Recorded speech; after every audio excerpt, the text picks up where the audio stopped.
Hello mga kababayan, welcome to my channel. Welcome to Laruan ni Obi-Wan. In this afternoon's review, we are going to tackle Power Rangers Lightning Collection in Space Phantom Ranger. So let's take this figure out of packaging. Let's examine the contents of our purchase. So we have the Phantom Ranger, we have the effects that is attached to the chest.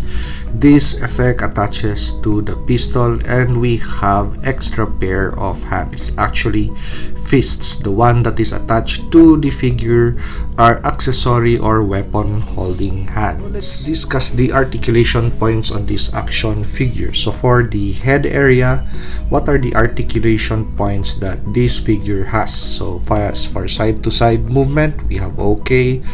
For rocking sidewards, okay.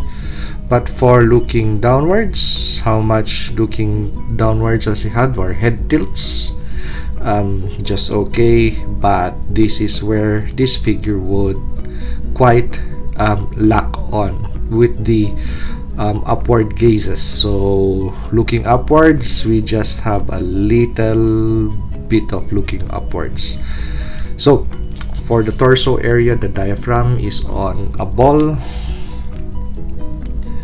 and we have the cut for ab crunches on the abdomen area.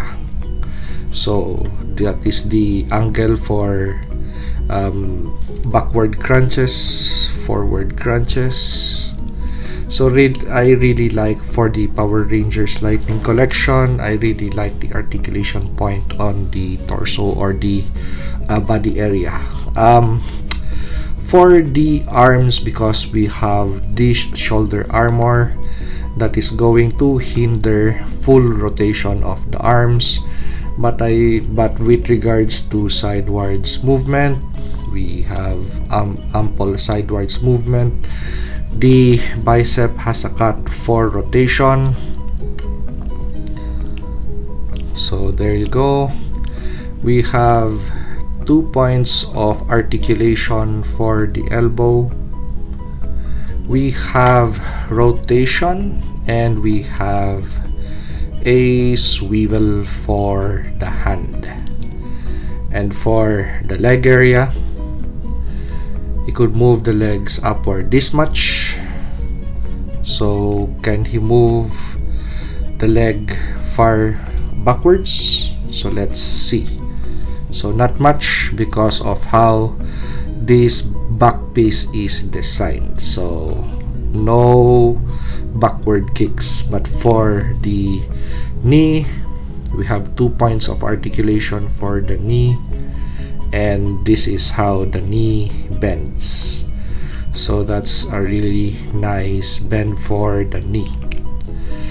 Do we have a rotation on the shin? No rotation for the shin, but we have a swivel and a rocker for the foot. So generally speaking, the articulation points for this action figure is really okay. Plus, I really like the look of the armor that these figures sports. So let's discuss about the details on this action figure. So as for the proportion, the head, of course, that is a helmeted head, so it's going to be quite bigger than the rest of the body, which by my standards, that is okay. So as for the areas that are painted silver, the painted areas actually are nice and clean. No overtouches, overlays, or bleeding through the black portions of the figure. So as for the buckles, we have a lot of buckles on this figure, which are also nicely and evenly painted. And just like the rest of the silver colored, those silver buckles are just nicely painted. No overlays or bleed throughs through the black section. So though the armor pieces of this suit actually is matte black, and some areas are bright black. So especially for the head, we expect that the head would be really shiny, the shoulder armors would be shiny, so nice touch. But for the chest armor is matte black. So the back armor and the kidney guard also are matte black. And for the belt, that is we have quite a shiny material for the belt and the thigh guards. So for the boots, they are matte black, the knee pads are not matte black.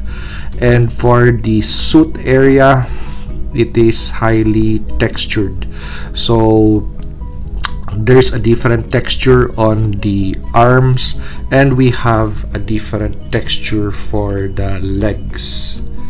But overall, it is a nicely detailed action figure.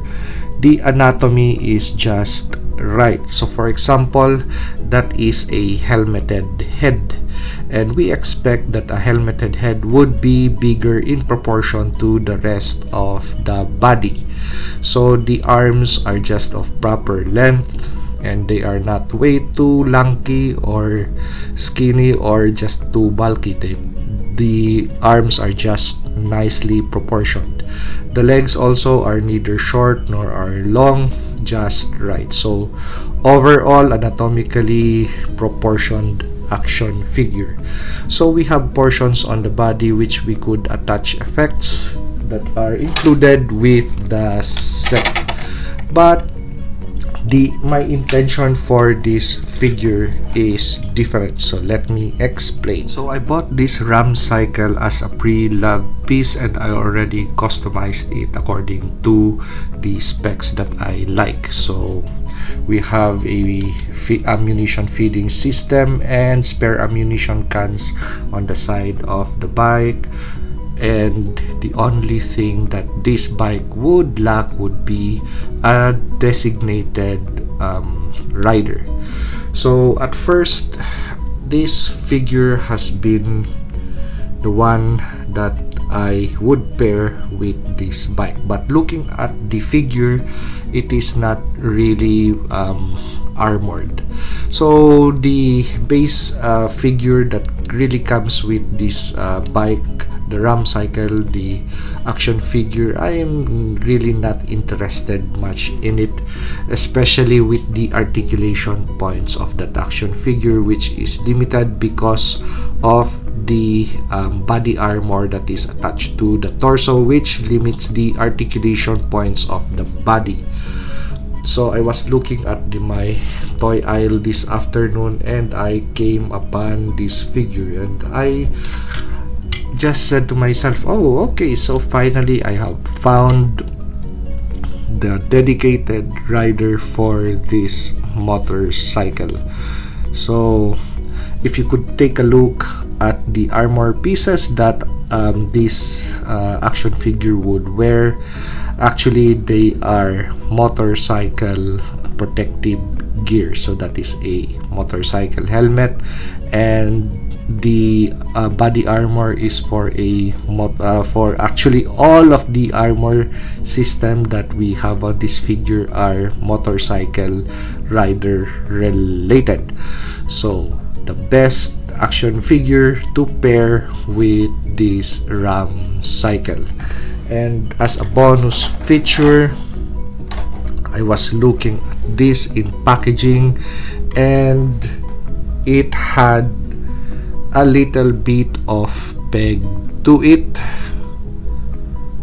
and I was looking at the end of the holes of the minigun, so I knew that this thing would really fit nicely into any of the holes. So I just need to realign this tip over here to make it really nice and straight.